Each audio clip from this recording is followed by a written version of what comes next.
ایک بات بہت ضروری ہے، وہ یہ کہ جہاں اللہ تبارک و تعالیٰ نے قربانی واجب کی ہے، وہاں ساتھ ایک حکم کبھی نہ بھولنا چاہیے کہ اللہ تعالیٰ نے کسی بھی دوسرے شخص کو تکلیف پہنچانا حرام قرار دیا۔ لہذا قربانی کرنے کے بعد اس کی آلائشیں، اس کی گندگی پھیلانا جس سے گزرنے والوں کو تکلیف ہو، یہ گناہ ہے، گناہ کبیرہ ہے۔ ایمان کا تقاضا تو یہ ہے کہ انسان راستے سے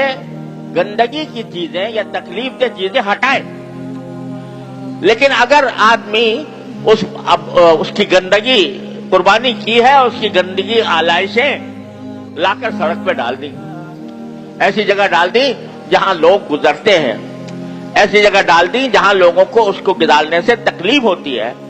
تو یہ گناہ ہے، گناہ کبیرہ۔ ایک عبادت انجام دینے کے لیے آدمی گناہ کبیرہ کا ارتکاب کرے، یہ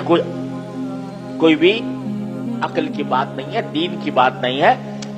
یہ قربانی اس طرح کرنی چاہیے کہ جس سے کسی کو تکلیف نہ پہنچے، اور اس بات کا اہتمام کیا جائے کہ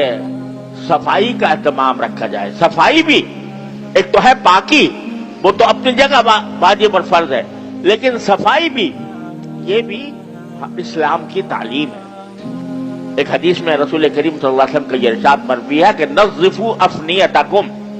اپنے گھر کے آس پاس کے علاقے کو صاف ستھرا رکھا کرو۔ تو اس میں اگر